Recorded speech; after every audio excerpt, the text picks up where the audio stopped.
Drop it.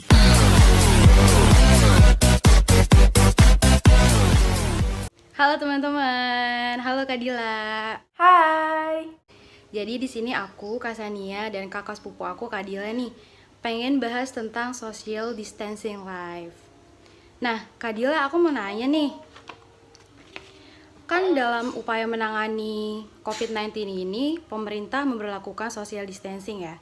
Kakak sendiri tahu nggak sih apa arti social distancing itu sendiri?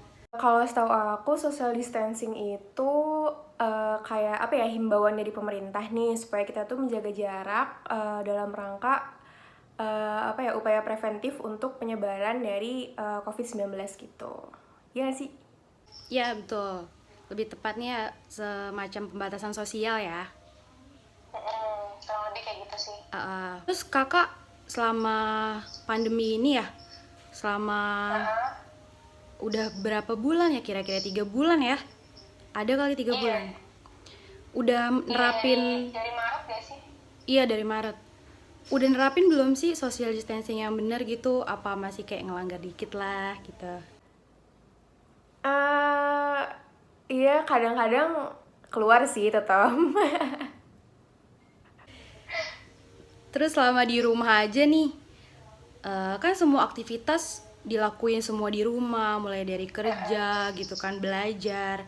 Nah, kakak sebagai mahasiswa nih ya, kan nerapin belajar online nih. Gimana sih menurut kakak belajar online selama pandemi ini kan? Dari Zoom atau Google Meet gitu, Classroom.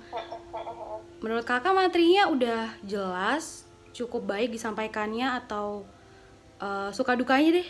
Gimana tuh selama belajar online? Aku sih ngerasanya sebenarnya belajar online itu jadi lebih fleksibel ya, karena kayak ya kita bisa sambil ngapa-ngapain gitu kan, sambil kelas kayak gitu-gitu. Cuman mungkin itu dari sukanya ya, cuman kalau misalnya dukanya mungkin jadi kayak apa ya, nggak ketemu teman secara langsung gitu kan, jadi kayak terus kayak ngerjain tugasnya, kalau aku sih rasanya jadi lebih berat juga, karena kayak buat pengganti kelas yang nggak bisa dilakuin langsung gitu kan, kayak misalnya prakteknya kayak gitu-gitu. Cuman ya gitu sih, jadi kayak ada plus minusnya gitu sih kalau menurut aku. Jadi lebih banyak dukanya gitu ya dari belajar online ini. Kalau menurut aku iya sih, karena kayak berasa banget gitu dari interaksi sama orang juga, jadi lebih kerasa apa ya, kayak beratnya sih gitu rasanya. Iya. Ya, gitu. Terus selama belajar online ini kan ada nggak sih kak belajar kelompok gitu? Ada belajar kelompok? Kalau aku kan biasanya ada kayak tugas-tugas kelompok gitu juga kan, jadinya mau nggak mau pasti ada diskusi kelompok gitu. Nah, karena selama WFH ini jadinya tetap ada sih, kayak misal video call atau enggak apa namanya, kadang kita bikin Google Meet sendiri juga buat bahas tugas kelompok gitu, jadi tetap ada sih belajar kelompok.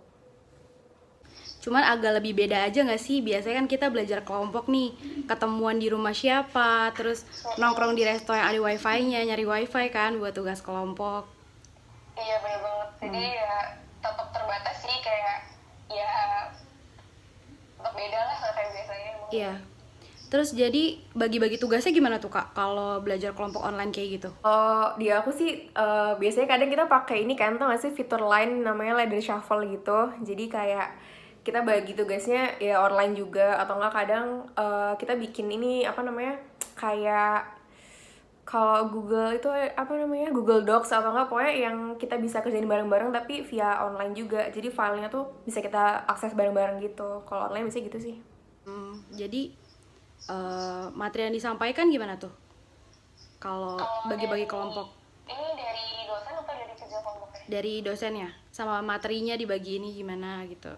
Kalau dari dosen, ini maksudnya kalau lagi kuliah gitu atau apa?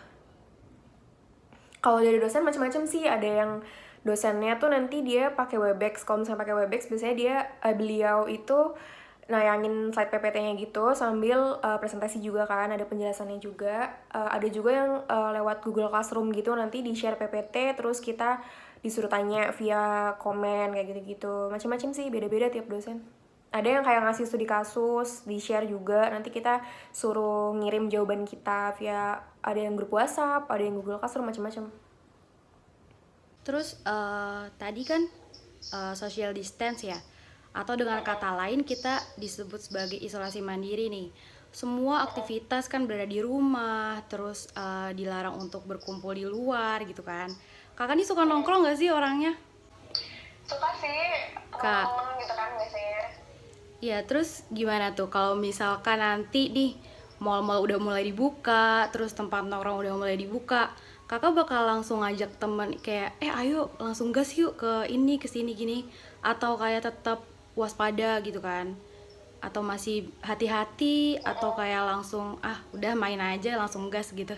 Kalau aku sih bahkan dari sekarang udah ada kayak rencana gitu ya buat main sama teman-teman karena udah lama banget juga kan nggak ketemu teman-teman gitu. Maksudnya kayak jarang banget jadinya ya udah ada sih rencana buat keluar juga. Kalau menurut aku sih nggak apa-apa sih, yang penting kita tetap sesuai sama protokol ininya kan. Jadi ya kayaknya bakal tetap keluar sih. Terus kan selama social distance ini kan kita juga ngerasain dong efek positif dari social distance gitu di lingkungan sekitar ya kan. Menurut kakak apa aja sih efek-efek positifnya dari social distance ini di lingkungan sekitar? Ini kalau buat aku atau gimana? Buat Maksudnya aku kakak ngalamin sendiri, sendiri atau? yang kakak rasain sendiri gitu. Kalau aku sih apa ya, mungkin yang paling aku rasain ini yang dari lingkungan terdekat aku aja kali ya, karena di rumah terus kan WFH ini.